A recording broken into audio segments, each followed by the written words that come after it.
Money, money, money. That's right. Welcome to episode 435 of the AMPM podcast. We're going to be talking about money today. With all the fees that Amazon keeps increasing, with the tariffs, with all the increased costs of selling, it's becoming harder and harder to cash flow your business. Still a great opportunity selling on Amazon, but you need more money than ever, and you need the right partner. And that's what we're going to be talking about today with Nadav Gorlicki from CapEc. We're going to talk about some of the things you need to be thinking about, some of the different options you need to be looking at when it comes to money, and talk about some good solutions. I think you're going to really get some value out of this episode, so please enjoy this AMPM podcast. Welcome to the AMPM podcast. Welcome to the AMPM podcast, where we explore opportunities in e-commerce. We dream big and we discover what's working right now. Plus, this is the podcast where money never sleeps, working around the clock in the AM and the PM. Are you ready for today's episode? I said, are you ready? Let's do this. Here's your host, Kevin King. Kevin King.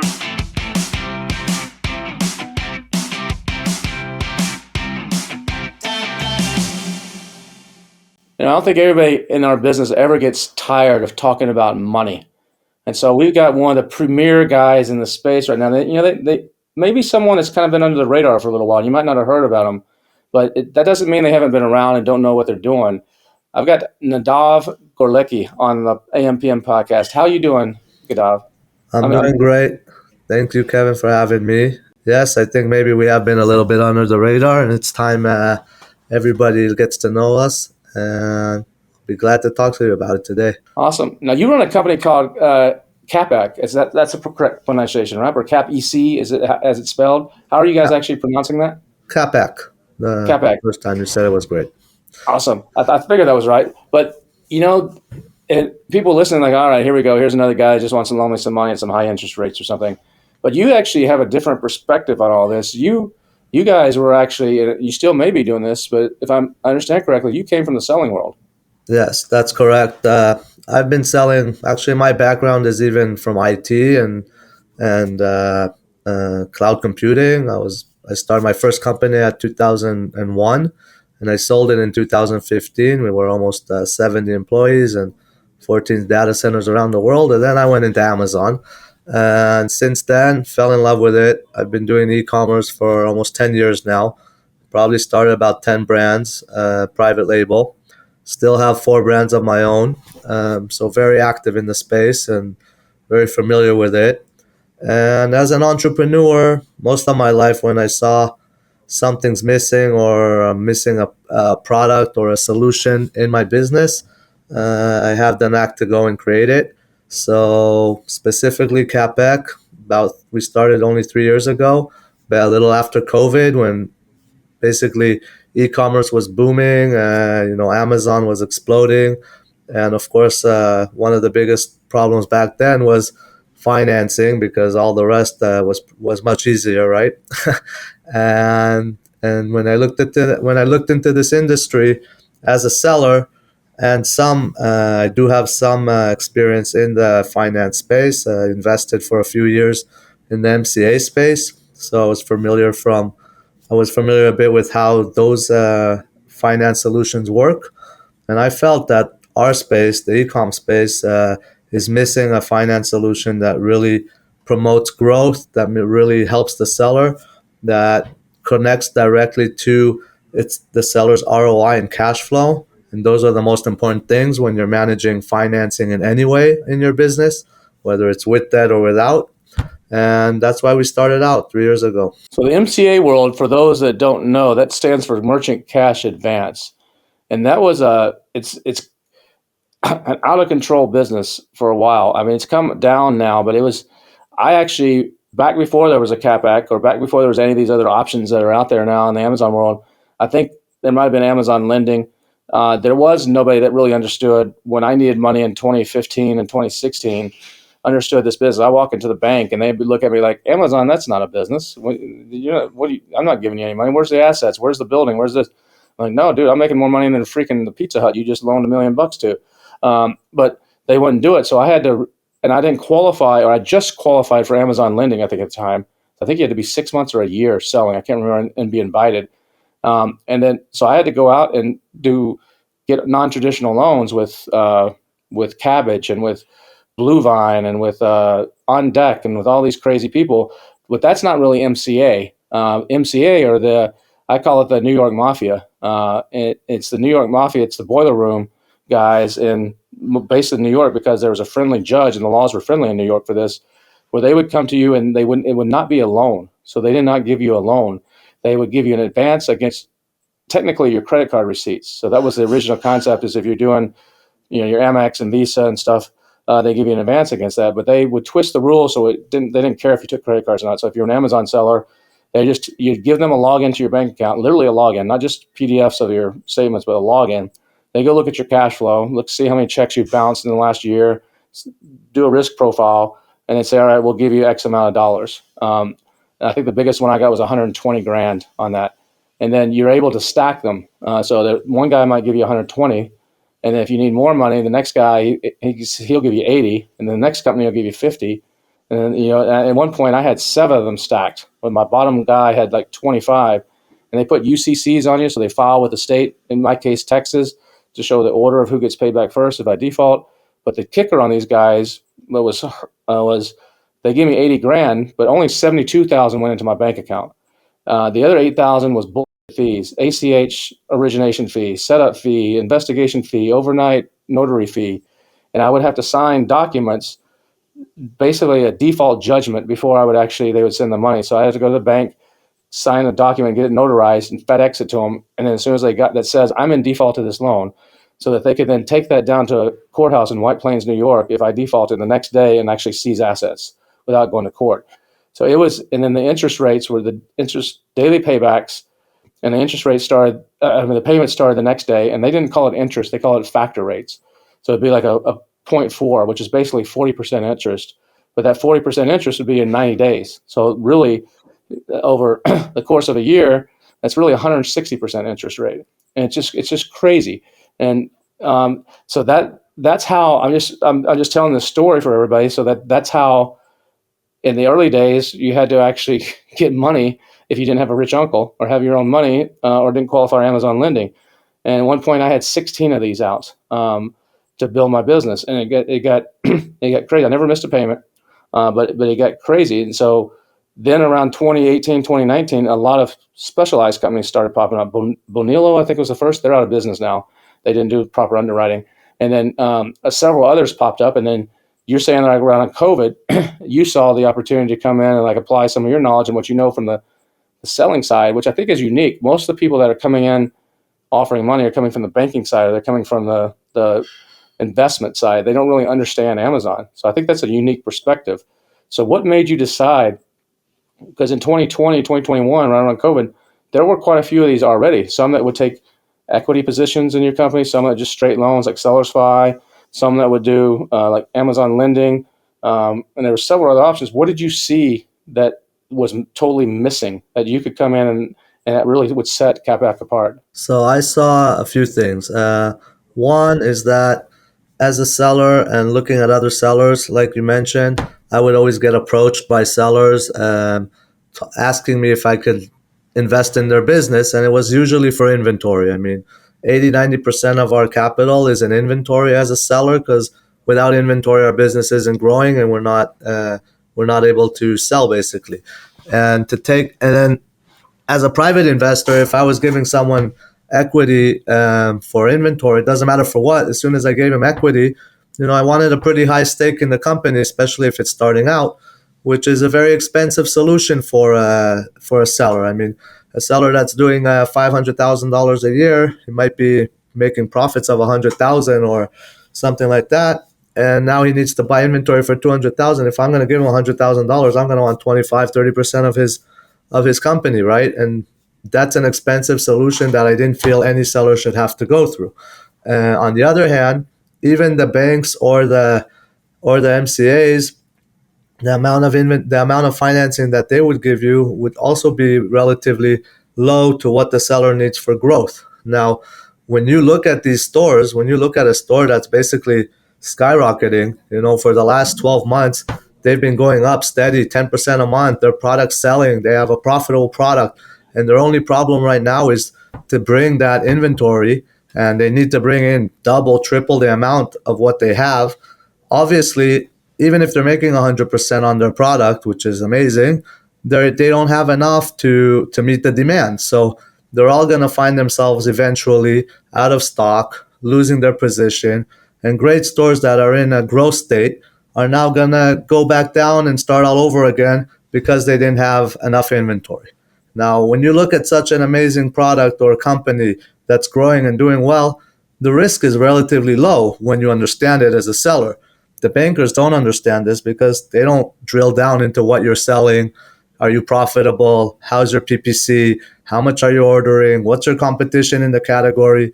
None of these finance institutions understand these, what we're talking about. So when I look at it and understand this, we understand and we underwrite the customer on a product level, and we join the customer in that same risk on the product level. So that's the one important thing, first of all, that we feel that with the right type of underwriting, looking at all this data that we know how to look at on Amazon or Shopify, and this data is even better than business data that most finance institutions look at, because they might look at your QuickBooks or even your bank account, but they don't really know what's behind that. I mean, even if you're invoicing customers, you don't know what's real, what's not. When we're underwriting an Amazon customer, we know that it's 100% real data. I mean, it came from Amazon.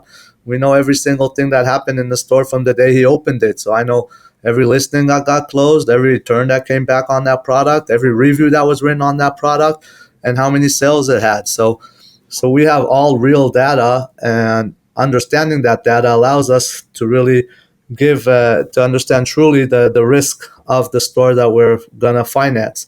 And we look at, and the second thing that was even more important is the cash flow, ROI.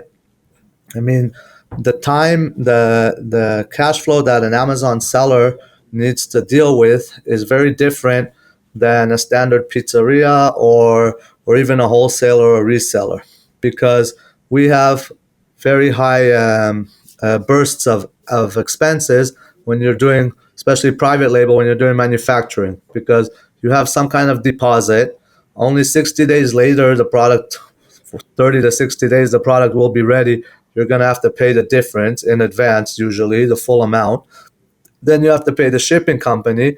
It's going to take you another month or two to get it into Amazon and start selling your product. That's when you only start seeing some kind of ROI. And then hopefully you bought product for 3 to 6 months forward. So that's the term that it's going to take you to sell off that product. So your entire return on investment is usually 6 to 9 months from when you place the order from your manufacturer. All those term loans and MCA loans that you gave as an example, you got money today, they start taking it off tomorrow. So you didn't really get any ROI back from your investment. If you took money from a loan like this in order to buy inventory, by the time you're sold that first unit, in most cases, you had to pay back half, if not 3/4 of the loan you took. That's exactly why it creates this. If you're successful in Amazon, a lot of people say, how much money do I need to start? I'm brand new. I want to start selling on Amazon. I say, it depends on your goals. Do you want this as a hobby to make a little money for a side business, to take a trip with your family, or do you try to make a living off of this, a real living? And that varies. But let's just say you start with $5,000 is all you got. That's your life savings. I always tell people, yeah, you could start with $5,000, but you're going to need more money really quick. And out of that $5,000, you need to spend no more than $2,000. So divide that by 2.5. And now with all the increased Amazon fees, probably should divide that by 3 or 3.5. But let's just use 2.5 in this example. So it means you need 2,000, your landed costs, that's your manufacturing costs, your tariffs, your shipping, everything to get in Amazon needs to be no more than $2,000. So when you pick a product to sell on Amazon, you're going to find opportunities that don't fit that mold, that don't fit that. They're going to require more money. So you either got to go get more money to be able to do them, or reduce your expectations, or change the product. But then if in that extra $3,000, you're going to have some costs for software, like you said, the cash flow, you're going to have to pay. If you're successful, the worst thing you can do is run out of business. So you have to pay for the next order before you've even sold the first order. And it's not just like what you said, it's about 100 days on average for from the time you place an order with the factory, and you give them, typically it's usually about a 30% deposit, which is money that's out the window for a while. And then they make the product, usually takes 30 to 60 days, like you said. And then it's another, unless you're air freighting it and paying a lot of high price. But on sea, even air freight takes a week or two. But if you're putting it on sea, it's another month to come in. Then it's got to get checked into Amazon. Amazon sometimes can take 2 or 3, 4 weeks to check it in. And then Amazon, once you start selling, they don't pay you for 3 to 4 weeks until after the sale. They hold the money. And it's 7 days past the expected delivery date. And they're about to raise it, I think, to 10 days. And then there's some other fudge. So you really have this really long window before you start seeing a dime come back. And if you're successful, you got to get ahead of the game. Maybe you ordered 2,000 units to start with. And you're seeing that, holy cow, I'm selling these at the clip of 100 a day. I need to order 10,000 on the next order. I don't have the money. You haven't been paid from the first one. So now you're having to go back out and get another loan. That's why I had 16 loans. You have to go out and get another loan to actually cover that cost. But then, like you just said, and it's a very important point that everybody listening needs to understand, is I'm paying on that first loan that I took out, if I took out one, when I haven't even generated cash on it, and I'm having to use money from the second loan to not only pay for my inventory, but to maybe start making the payments that started the next day or that month or the next first of the next month if it's on a term loan. And you get into this freaking thing where you're robbing Peter to pay Paul and you never have any money. You may have profits on the books and you show it a 20% profit on a on an accrual basis or whatever at the end of the year, but you don't have money to buy macaroni to eat that night. And it creates this vicious cycle. And I think a lot of people don't understand that. And that's where you can go to somebody and your rich uncle or your neighbor and say, invest in my company. But then you look at that and like the example you gave, if you're going to put in the 100 grand, you want 25, 30% of the company. Well, you're giving away for 100 grand. And let's say you're successful and you sell this company for 10 million, let's say 5 million in 3 or 4 years, because that should be your goal. You just gave that guy for that 100 grand, you just paid him 1.3 million. Versus if you took a loan out, even many loans, that same 100 grand might have cost you another 100 grand or another 200 grand. And at the end of the day, you come out way ahead. And I think a lot of people don't look at that. So when you can do something like what you guys do, because your structure is more like you partner, like you said, it's on a single SKU basis. Correct me if I'm wrong here, that you guys structure it so it's based on the individual product, and then you put the money in and you work with them on the cash flow basis, and you basically share in the profits of that until that is paid back. And then you're free and clear unless you need money to do the next order. Then it kind of starts over again. Is that basically the gist of it, of how it works? Yes, that's exactly how it works. We're partnering with our customers, and we finance up to 75% of the PO of buying that inventory. And that specific inventory that we're partnering on, that's the only thing we take as collateral. So basically, like you said, we're partners. We have no personal guarantee, no credit checks, no business liens. We believe that inventory, that product that we checked ourselves with our experience, we believe and know that it'll sell very well and there shouldn't be a problem.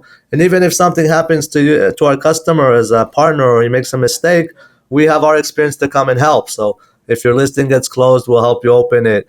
If your container got stuck in customs, we'll help release it. And obviously, we won't start charging any of the repayments until that product is actually selling. So you're getting a lot more than a finance partner. You're getting a strategic, experienced Amazon seller partner that's in there with you for good and for bad. And obviously, we want all our products to sell and everything to go well. And when you look at the profit share, I mean, most sellers are making between 70 to 100% on their cost of goods. If you're not in those numbers, then obviously you have to also recheck your profits and everything. When you say 70 to 100% on cost of goods, what do you mean by that? You're keystoning? 100% would be keystoning, would be doubling? Yeah. So if your cost of goods is $2, you're making $2. Exactly. Profit. Right. Yeah, okay. All right. So that's a different way of looking at, instead of a bottom line I just want to explain that to everybody listening. Instead of a bottom line contribution where you're like, I got a 10% or 20% profit, at the end of the day, you're approaching it from a slightly different point of view. I just want to explain that. Okay, cool. Yeah, that's very important to understand because I'm looking at it as an ROI investment. I mean, you're taking your money, you're buying with it inventory, and then you're going to get some kind of ROI. You're in this business to make more than what if you took that money and put it in the bank and got 5%, or if you went to the stock market and maybe got 10%. You're building a business. You're going to make at least 70 to 100% if it's private label sellers. That's usually the margins we work on, because like you mentioned, we buy a product for $10, you're going to sell it for around 35, and you're going to make anywhere between $7 to $10 net from that $35 sale after Amazon fees, shipping costs, all that. So there's a good margin here when you look at your ROI, as long as you can finance that ROI and continue to bring in as much inventory as needed. So when you have those numbers, we come in and let's say we see that you're selling 2,000 units a month, and now you want to buy another 10,000 units for the next 5 months. Everything makes sense, and you're making a 20% on the top, which is about 70 to 100% on your ROI. So our costs might be anywhere between around 10% for those 5 months only. So you're going to make 70%. You're going to make basically 60 to 90% on everything that we're financing. We just get 10%. And 70% of the risk is on us. Most of the profit you get. So when you look at it, that's the business proposition that we were trying to create, is believing in good customers, believing in good stores, believing in products that have good sales history and very good growth potential. And after, with all that data and underwriting, we're able to take this risk and join our customers and basically allowing them to, and they can buy as much inventory as they want and not worry about cash flow, which is the most important thing. The examples you gave with those loans, what happens to people? They go into a spiral effect. They take another loan just to pay off the loan before. And these are expensive loans in most cases, and they can't get out of it because they've already in a place that their existing business, even with its growth, can't make up this cash flow that they're in. If you work with us exclusively, you're never going to need more than 30% capital, and you're making 70 to 100%. So you're always going to have that extra 30% capital from your profits, and we're putting in the 70%. So that way you can always grow almost unlimited, get to a 5 million, 10 million, and 20 million revenue business without even having to bring any other capital from somewhere else, just on your true growth. Yeah, you're going to have a partner that's going to take a small percentage of the profit, but it's just a small percentage of the profit, no equity. No, it's not equity. Yeah. Yeah, none of that stuff. And then on the risk side of it, what I see all the time, which is hopefully in most cases no problem, but in many cases ends up drastically, is these Amazon sellers, like you said, they started out with the 20, 50, they mortgaged their house, or they brought a loan from friends and family, put in 100,000 in their business, 200. They're doing $1 million a year. Great. They're putting everything back in their business. And like you said, they don't have enough money to buy dinner or obviously a gift for their wife. And this happens for a year or two. Even if they're doing $2, $3, $4 million a year, they don't have a salary. They don't have any steady savings. They don't have cash. And then sometimes things happen. Amazon shuts down your listing, closes your store because of a mistake even. 2, 3, 4, 6 months, you're fighting them until you get it back open. You could basically go bankrupt in that time. So on the other important side of this is risk mitigation. Someone who manages businesses, who creates new businesses, when you look out there into the market, any business usually tries to get investors or other people's money to grow their business. It's also a risk side of it, because when you're working with us, we're 70% basically of all your business when it comes to the risk, and you should be able to pull a salary. You should be able to save some money on the side, and if something bad happens, yeah, it's going to fall on us more than on you. So we're also going to be there to help you get out of it, and most likely you won't be in a situation where you go bankrupt or something like that. This business might fail, and you can start a new one and continue with your life. So how do you mitigate platform risk? Because Amazon can yank a product for sometimes what seems like no reason, just because the algorithm didn't like a word or didn't like something, or one person says, "Oh, this caught my house on fire." or that girl that's in your ad, and your makeup ad looks like she's 13. She should, not old enough, and it's a sexy picture of her smiling, or whatever. How do you mitigate that risk? Like you said, if your clients have an issue, you jump in and help them out. But does all the payback stop during that time? Because sometimes, like you said, those can take months to resolve. So am I still having to pay little small amounts? It just gets reduced, or while that's going on, are you So basically stop the payments and you add some extra interest on the end because you are tying up your money and your investors' money? So it can't just be magic dust and just disappear. So what actually happens in those situations? Because that's a regular occurrence. for every situation is a little bit different, but yeah, we always understand with the customer. We sit with them, we see what's the problem. We obviously try to help and solve the situation as fast as possible, but like you said, sometimes it can take a month or two, sometimes it can even take 6 to 12 months to solve the problem. So during that time, yeah, we'll take a small percentage of payouts according to what we're able to sell. We'll connect to the true revenue of the cash flow of that store. We're not looking to kill the store because then no one's going to make any money. Or in other situations, we'll step in and take over the inventory and sell it through our stores until we solve the situation with the seller. So we have a customer that got hijacked and his store got shut down. So we're selling his inventory through our stores on the same listing. Even his listing is still continuing to sell, so it keeps its sales rank, it keeps its BSR. We're saving him even in that way until he gets his store reopened, and then we'll put it back. That's what the guys at Art Naturals and those guys used to do when they were gaming the system back at 5-6 years ago, where they knew they were going to get shut down. So they had they were doing it. You're doing it the legitimate way, but they were doing it where they had 5 other distributors that would buy their product. And it's the same. The distributor was the guy sitting next to him at the next desk in the office, and that way they would stay up when one went down because they were doing some crazy search ranking or black hat review stuff or whatever. That's a really cool strategy. That's a unique angle that most people aren't offering. I haven't heard where if you get in trouble, you just will become a distributor and sell it on the listing and keep that helps. That actually helps keep it going. So while they're fighting the problem, they're not losing rank. They're not going in the can. That's actually really good. I look at my products as stocks. Every individual product is like a stock. And like I want an ROI on that product. Most people talk about their profit of the whole business, and they don't pay attention to their products. And I think a lot of times people launch too many products, and it becomes almost unmanageable, or they don't know the actual ROIs on a product by product basis. And so I think that's an important thing that people, a lot of times it's better to sell 10 products than sell 200 products. Even though your total gross receipts might be less, your actually money in your pocket oftentimes is more.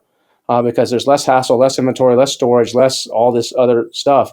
Do you go in sometimes when you when you're analyzing? So I come to you and I say, "Hey, Nadav, I need $100,000 for this product. This is what I'm projecting out."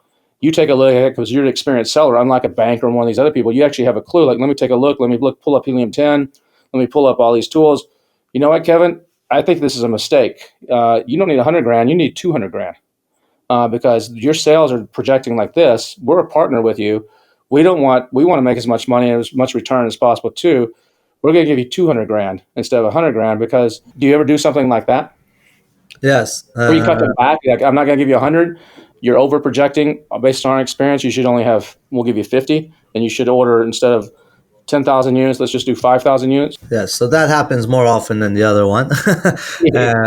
Yeah, a lot of times when we go in and we check out all the products that the customer wants to buy, and like you said, we analyze each product in its own level, its own profitability, its own inventory forecast, and its own competitor market in that category. So a lot of times we'll come back and we'll say, hey, look, for this product specific, you asked to buy 10,000 units.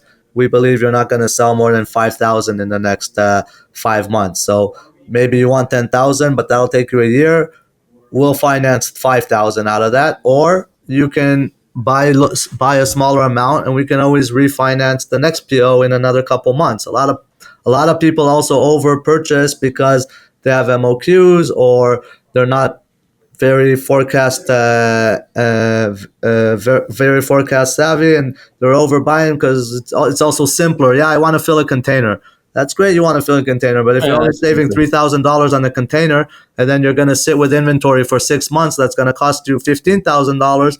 Then it doesn't make sense, right? Exactly. So I see that happen all the time. I think so many people don't know. They don't know what inventory turns are. You look at someone like Walmart, the stores, their average inventory is 8.3. So that means that every item in a Walmart store turns over 8.3 times per year. So that's the average. Some things are way faster, some things are slower. I used to sell a crate maker, and this crate maker made me good profit. And I was probably making $5,000 a month or something on this product, clear profit after, it wasn't a huge seller, but it was middle of the pack and did okay. But every order, I only ordered twice a year. And so I was tying up my money. I forget what, 40 grand or 50 grand or whatever for the PO. But I was tying up that money for 6 months, basically, because I only had 2 inventory turns per year. And I was making $25,000 on a $50,000 investment, or $30,000 on a $50,000, which is 70%, like you said, basically, the 70 to 100%, which is not bad. But then I looked at it like, what if I took that same $50,000 and I found a different product that I could turn on a 6 times per year basis with similar margins? I could amplify my money so much more. I should quit selling this crate maker. So I quit selling the crate maker, even though it's profitable, and put the money into something else that gave me a better return, just like you would do in stocks. Instead of investing in some random stock, you like Nvidia is going up and Tesla's going up, I'm putting it where it's going. That's how I look at it. And I think a lot of people that are sellers don't look at it like that. They don't even know what an inventory turn is. Do you see that happen a lot? Yes, I see that happen a lot. Like you said, a lot of times people have too much inventory of a bad product, too little inventory of a good product, not enough. They don't understand the drill down of their true profitability. They might be looking at their tacos in a general manner, but a specific product has very bad PPC and it's eating up and ruining their tacos for the entire store, basically, because they're not drilled down into that exact SKU. They have a PPC company and they're not going down and checking everything on a SKU level or ASIN level. So it's the advertising, it's the amount of inventory, all these things that come into analyzing the specific products that we're going to finance. So we've even had a situation where I had a customer, he grew from 1,000 units to almost 1,500 units a month. And he came to us, I'm going to buy now 50,000 units. But when you check the category that he's in, the entire category is selling 2,500 a month. So what, you're going to take over the category? No, you're at 1,500. You might grow to 2,000. No, it's because his supplier said he's going to give him a 5-cent discount per unit. If he gets to 50,000. That could also be something that he's going to save some money on his units. Come on now, you got to get with the show here. Exactly. So yeah, we took that. We take our experience and we always try to give that feedback back to the customers. We're not like when you go and ask for financing from a bank or anything like that. They'll just come back with you with a yes or a no. That's it. Yeah. We come back to you with, hey, this product, you're overbuying. This product has bad PPC. You have to improve it. You're losing money on it. This product, you have very expensive fulfillment cost and shipping costs. It's very bulky. You're at 3% profit or 5% profit. Consider what you want to do with this product. We'll only finance 20% of it because it's a risky product. So we come back with all that feedback. And in that way, you get some kind of information. And it's not only a one-time thing. Because we're on a per PO basis and we're connected to your store, we're monitoring your sales and your profitability ongoing in real time. So even if we see, compared to other finance companies on the risk side of it, because we're monitoring everything, we're monitoring especially our inventory that we're invested in. If we see that your PPC starts getting bad, or suddenly the product came in at a higher FBA fulfillment cost and the profits went down, we'll come and we'll flag this product and we'll come and talk to the customer and see, hey, we need to do some modifications here because we're in a bad position, and if we keep going this way, you're going to lose money, and then most likely we are not going to make our money back. So we're there all the time, even ongoing, not just when we first start off. So if I come to you, and do you only do Amazon and Shopify, or Walmart, the stores, not Walmart.com, but Walmart, the stores, says, Kevin, we love your slow feed dog bowl. We see that's doing well. We want to put in all 4,000 of our stores. So here's a PO for $380,000, and I need to finance that. Do you finance that as well, or do you specialize just in Amazon and Shopify, and so where you have the data where you can pull all these APIs? Because if I go to retail, you lose a lot of that ability to see the big picture stuff. Right. So at the moment, we're very focused on Amazon and Shopify, where we have the data, and that's where we're at. We do have, what happens a lot of times is the fact that once we're financing that bulk amount of capital that's tied up in Amazon and Shopify, once he's able to free all his capital when it comes to the financing for that, then a lot of times the seller can use that capital either for his capital that he freed up, either for financing retail, financing growth, creating new products, and taking more riskier investments. Then that's one thing that happened. And also, when we're working with our sellers and we have a relationship ongoing, we've had already at least 5 sellers that did get into a situation like that where their product's great. They've reached for $3, $4, $5 million of revenue on Amazon, and now Walmart came in and gave them a PO.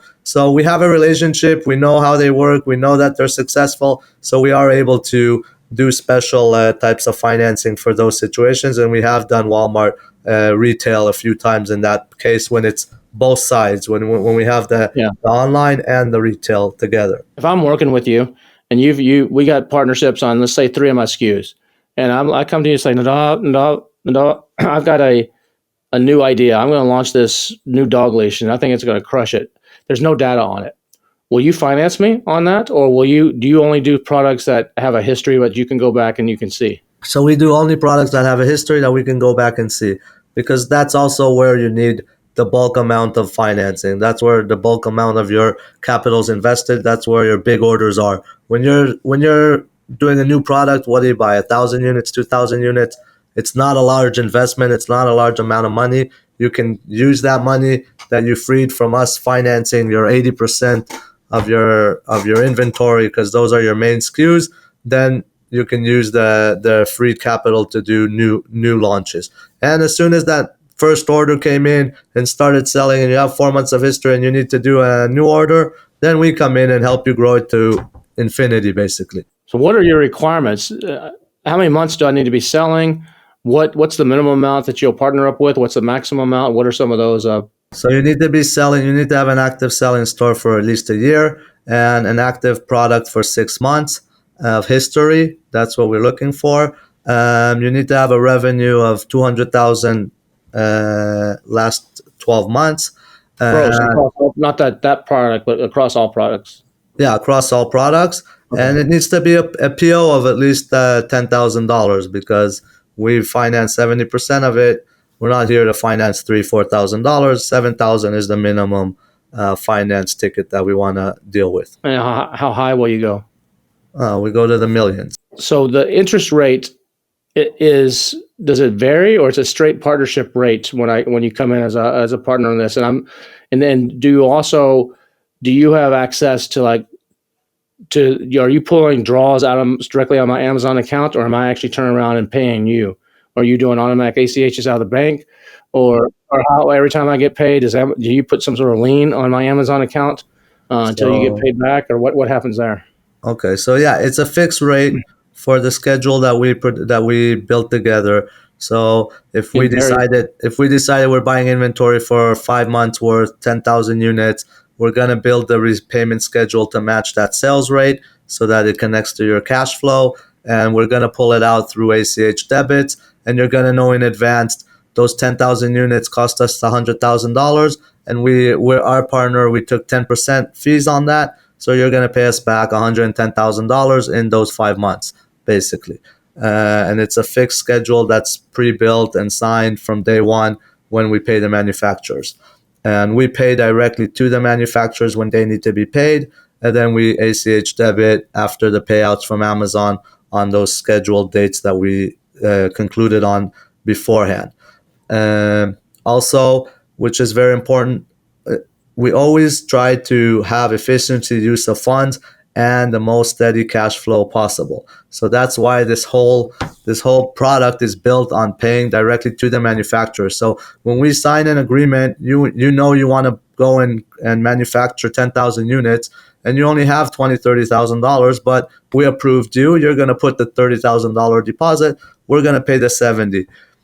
If the manufacturing got postponed, there was a hurricane or a blackout in China, and it took 3 months now to manufacture, nothing changes in the deal until we didn't deploy the funds, until the product wasn't ready. And we also insist on post-production inspection, and we check that inspection because we need to know that the product's in good standing, because that's our collateral. So our deployment of funds is always exactly on the dates when the suppliers need to be paid, and that's how the repayments always connect and correlate to the same schedules and time-wise. So you're not going to have any surprises. You took a loan out from Amazon funding now, expecting to pay at a certain schedule your manufacturers, and things got postponed.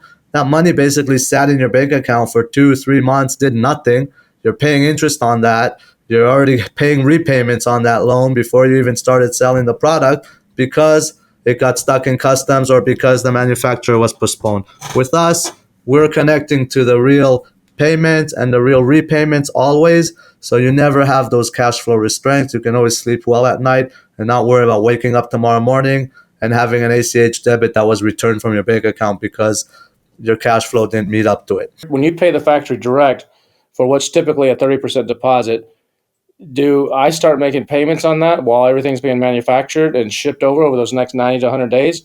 Or does the clock start ticking on me paying you back when I start cash flowing? Yeah, so, Amazon paying me. So the clock starts ticking when you start selling and paying us back. And we do this in a way, like I said, in most cases, we're financing 70%. So in most cases, we'll tell you to pay the deposit, whether it's 10, 20, 30, whatever your payment terms are with your manufacturer. We'll come in for the remaining payment when the product's ready, when it's being shipped. Okay. We're always the end payment, because until there's not real product that's released, we don't really have any collateral. So it's hard for us to pay deposits. We pay the remaining payments, and then we do a grace period until for the amount of time it takes to ship and start selling. So it might be 30 days, it might be 45 days. You're doing this smart because you have, one, the seller has to have skin in the game because they're paying that advance deposit. So they're a true partner. They're not just using your money. You're paying directly to the factory versus sending it to them, which a lot of people do, and they end up using it to pay for marketing expenses or to buy a new car, or to, I used to know people that got Amazon lending loans to invest in real estate. I don't need the loan, but it's cheaper than I can get at the bank. I'm just going to invest in real estate, and that's what they did with them. So you're making it. You're running a much more tight ship, and actually that probably cuts down on your defaults significantly. Of course. I think we have the lowest defaults in the industry right now because of the way we work.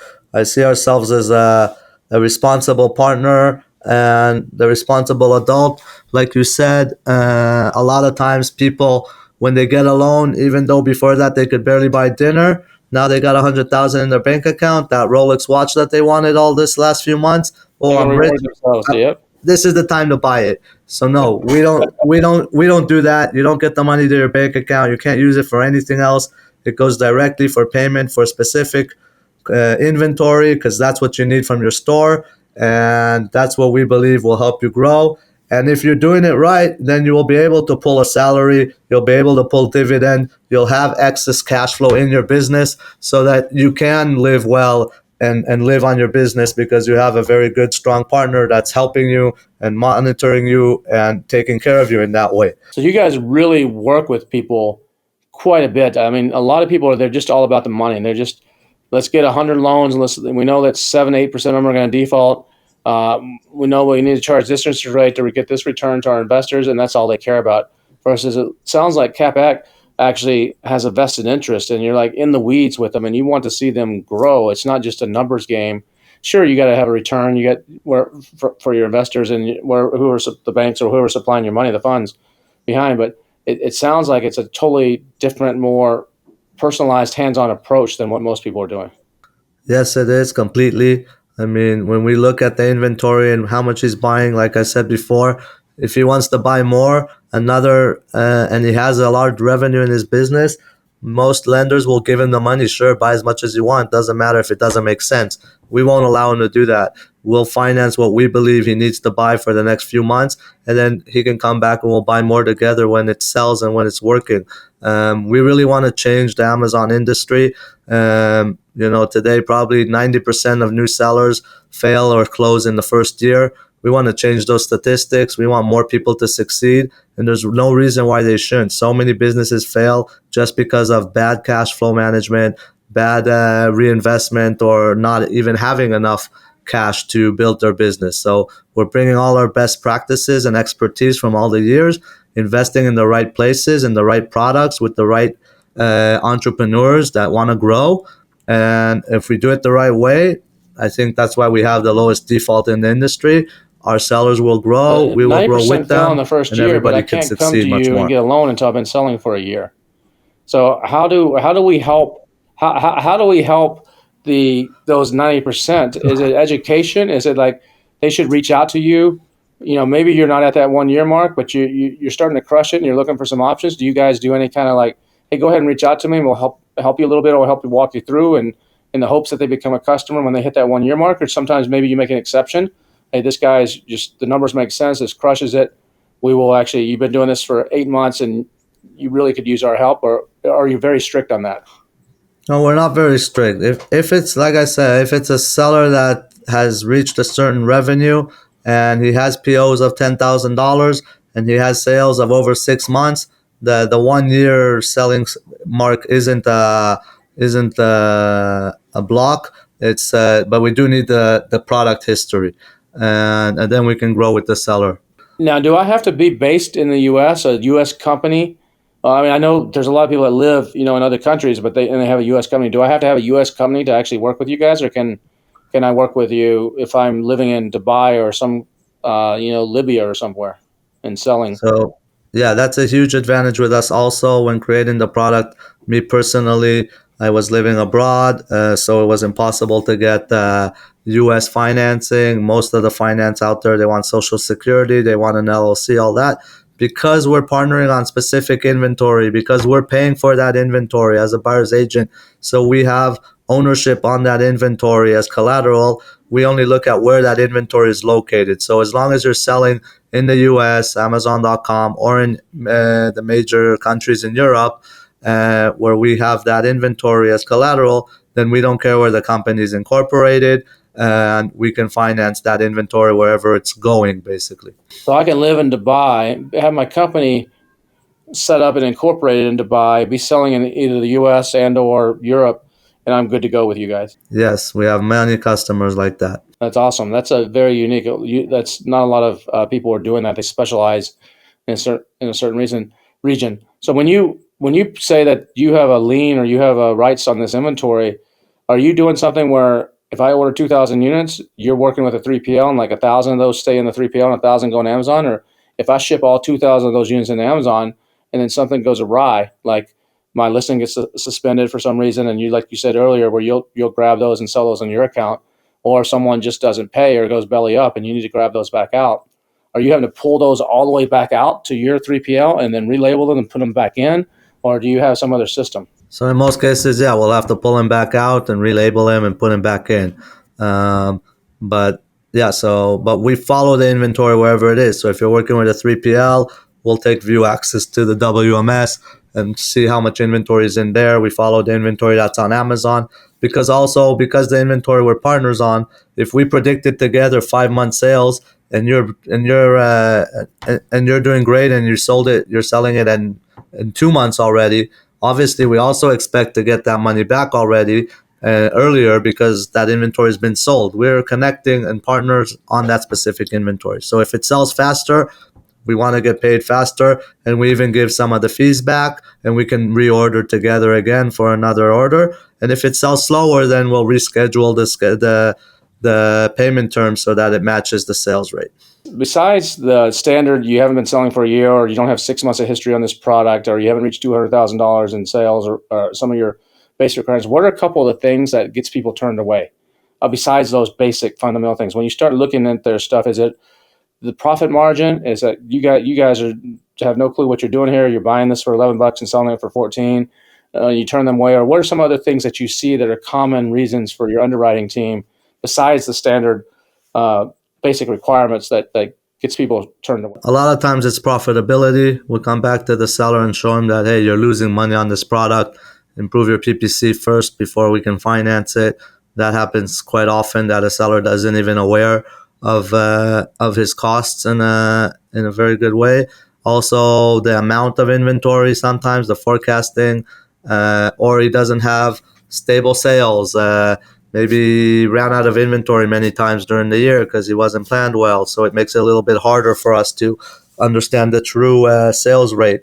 So in those cases, in most cases, we'll still finance, but at a lower percentage, not 70, maybe 30, 40%.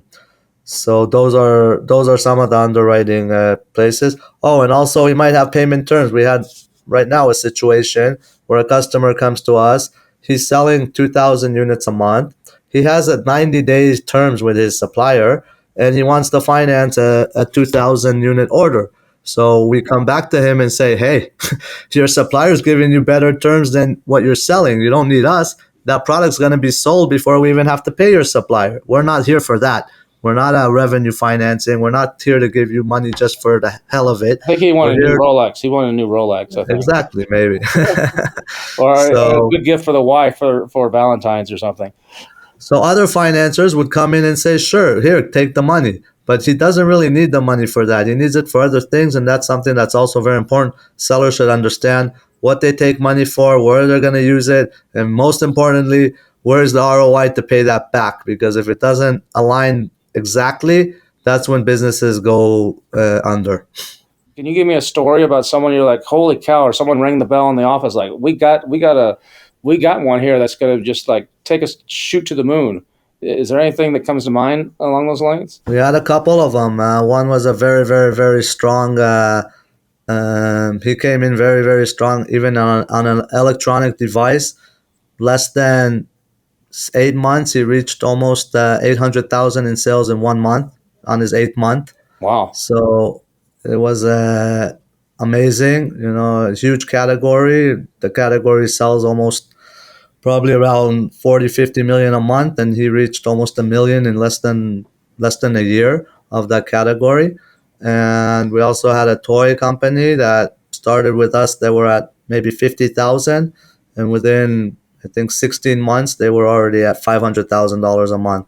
And wow. And that was not an easy category because there's a lot of competition, a lot of everything. But you see real entrepreneurs that are dedicated, working probably 14, 18 hours a day, going into their PPC, drill down everything. There were 2-3 people. Each one took really responsibility in a certain part of the business, whether it's the PPC, whether it's the logistics, or whether it's the creatives, and just did it perfectly, right? And you put all that together, and if you do it right and you invest the time you need, then there's no reason why you can't succeed. So if I want to succeed and I want a partner like you guys to help finance my growth, what's the best way to reach out and to do that? How do I get a hold of you guys, and how do I start the process? So you can send us an email to sales@CapEc, or you can go onto our website, www.capec.io, and fill in an application, set up a call with one of our experts, and it's very easy, very simple application. Usually at the end of the application, you connect your store to our API, and within 24 to 48 hours, we are finished underwriting your product and can either approve you or not, or give you the feedback on why we didn't feel it fits. And you got nothing to lose. Even if you sign with us on a deal and you end up doing great and you have extra cash flow, because basically you went and you did a purchase order, and a month later you have money in the bank, you didn't need us, no problem. Nothing lost. I always recommend sellers put in an application, get approved. It's a great safety net. Nothing's going to happen if you don't use it. It's not going to cost you a dime. You're going to get all this feedback. You're going to get all our help when it comes to the chain of logistics. And so we definitely recommend reaching out. Well, I really appreciate your time today, Nadav. This has been awesome, and thanks for everything you're doing to help sellers out. Thanks for having me, Kevin. It's been great, and I really enjoyed getting such a high level and drill down of the business. It was wonderful. Awesome. some great options on how to actually finance your growth on your Amazon business. But, I want to remind you of something before I leave you. We'll be back again next week with another awesome episode of the AM PM podcast. But remember that money is important in life. And yes, it does play an important role, but it can't be the only filter for how you decide to spend your time. And that's where I think a lot of us get lost. Nobody will ever pay you to go on a date with your wife, or pay you to take your kids to the park, or grab coffee with your parents. So always keep that in mind. And so many of us just get caught up in the money, but enjoy life along the way. We'll see you again next week with another episode of the AM PM podcast. Take care.